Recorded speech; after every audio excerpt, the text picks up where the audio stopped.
Coucou à tous, j'espère que vous allez bien. Je vous retrouve aujourd'hui pour partager avec vous la recette des macarons. J'espère que cette vidéo vous plaira.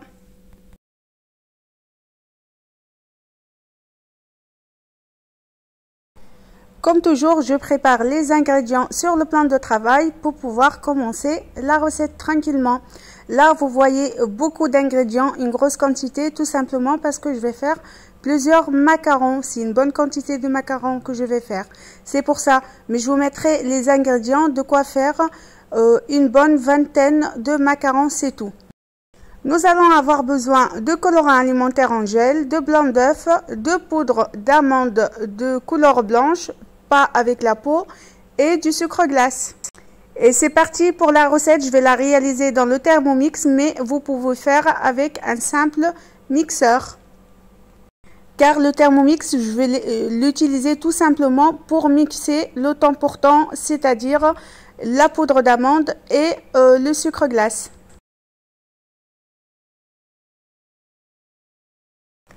Dans le bol du Thermomix, je viens ajouter le sucre glace et la poudre d'amande, toute la quantité, et on va venir mixer le tout pour avoir une poudre bien lisse.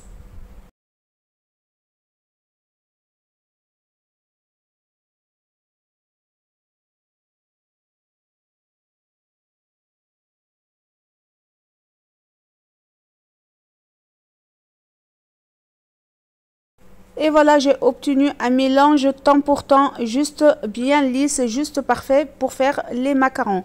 Bien évidemment, si vous n'avez pas le Thermomix et vous mixez votre temps pour temps avec un simple mixeur, je vous conseille de tamiser ce mélange avant d'ajouter la moitié de la quantité des blancs d'œufs.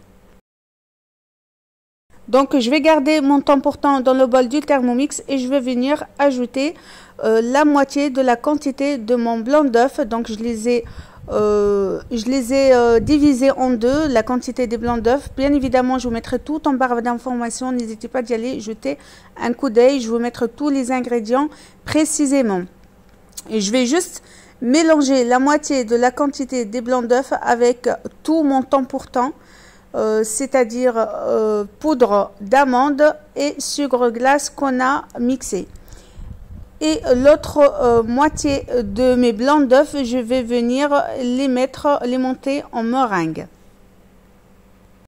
Concernant la meringue, c'est juste les blancs d'œufs qui restaient, que j'ai mis dans le bol du Thermomix avec le fouet, et j'ai mis également la même quantité de sucre glace et on vient juste battre. Pareil, si vous n'avez pas de Thermomix, il faut juste fouetter votre blanc d'œuf avec votre sucre glace pour pouvoir obtenir une belle meringue bien brillante comme ceci.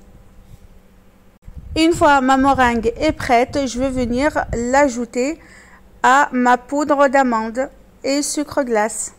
Je vais juste bien mélanger la meringue avec mon mélange d'amande et de sucre glace pour avoir une texture bien homogène. Après, pareil, je vais diviser la quantité en deux. Une moitié, je vais la colorer avec du colorant alimentaire bleu. D'autre moitié, je vais la colorer avec le colorant alimentaire rose. Car ce jour-là, je vais préparer pour un baby shower des macarons rose clair et bleu clair. Donc, il faut bien mélanger avec la spatule jusqu'à avoir un mélange bien homogène, que ça soit tout est bien mélangé, que ce soit la meringue, la poudre d'amande et le colorant. On mélange bien comme il faut et une fois tout est bien mélangé, on va venir macaronner par la suite.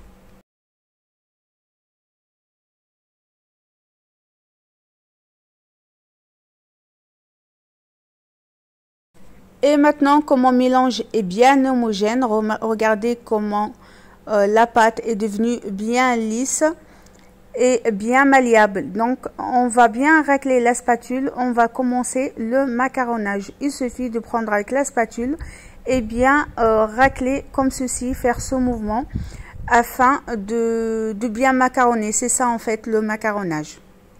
D'ailleurs, c'est le moment d'ajouter du colorant si vous trouvez qui manque comme moi. Il faut toujours ajouter le colorant avant de commencer de macaronner. Après, si vous souhaitez préparer une seule couleur de coque de macaron, vous pouvez ajouter directement votre colorant au moment de monter votre meringue.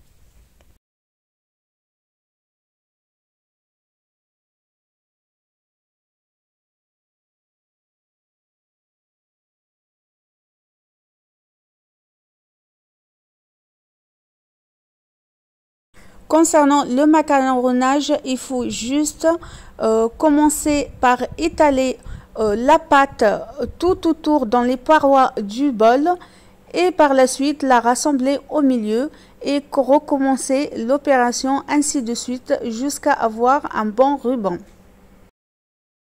Je ne vais pas mettre en accéléré cette étape car c'est l'étape la plus importante dans la cuisson des macarons. C'est ce qui permet d'avoir des macarons bien réussis. Donc, je ne vais pas faire en accéléré. Je vais vous laisser regarder le mouvement. De toute façon, on connaît tous que les macarons, c'est bien capricieux, qu'il faut vraiment beaucoup d'entraînement. N'hésitez pas d'essayer cette recette et dites-moi, de toute façon, si vous l'essayez et vous la ratez, c'est pas parce que la recette, elle n'est pas bien, c'est juste parce que vous manquez d'entraînement. Si je vous dis le nombre de fois que j'ai essayé les macarons et je les ai passés à la poubelle parce qu'ils étaient ratés, j'ai même baissé les bras et j'ai fini par réussir à les réaliser. Donc ne baissez pas les bras, c'est pas parce que vous les ratez, ça veut dire que la recette elle est pas bien ou ça veut dire que vous êtes incapable de les réaliser, mais bien au contraire. Et il faut de l'entraînement pour que les macarons vous livrent la recette. Et là, vous voyez le ruban qui se déchire pas. Ça veut dire le macaronnage, il est parfait.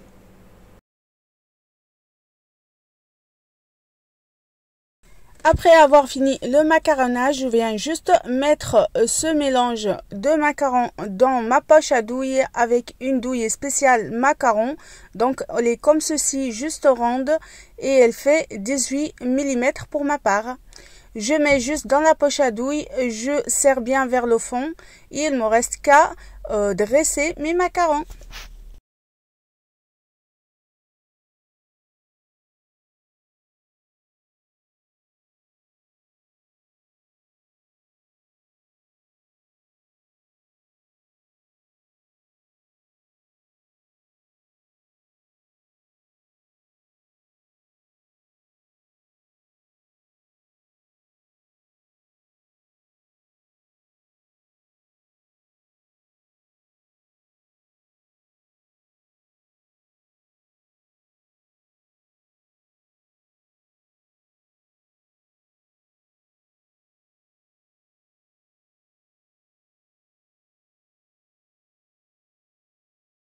On va par la suite tapoter ou secouer comme moi. Voyez la technique. Moi, j'aime bien cette technique-là où je bloque avec un doigt le coin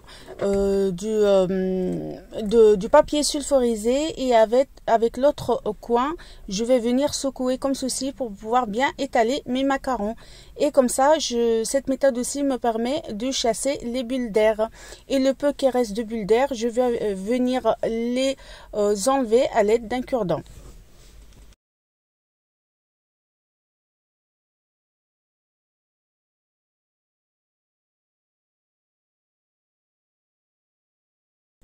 Je vous montre à nouveau comment j'étale les macarons bien ronds. Et puis, je laisse crotter ces macarons bleus. Je fais la même chose avec les macarons roses. Et je vais laisser crotter le tout pendant 45 minutes minimum. Pour être sûr que les macarons ont bien crotté, il faut toucher à l'aide de votre doigt. Et si ça ne colle pas, votre doigt n'est pas sale, ça veut dire que ça a bien crotté.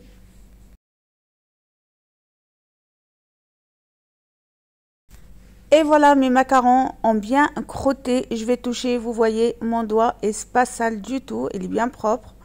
Il n'y a rien eu dessus. J'ai bien tapoté sur le macaron. Donc, je vais envoyer au four déjà préchauffé. Et je vais cuire dans un four déjà préchauffé pendant 12 minutes à 140 degrés.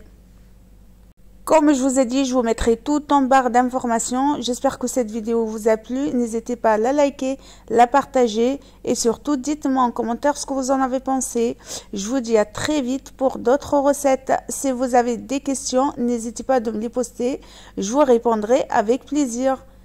À très vite pour d'autres recettes. Bisous.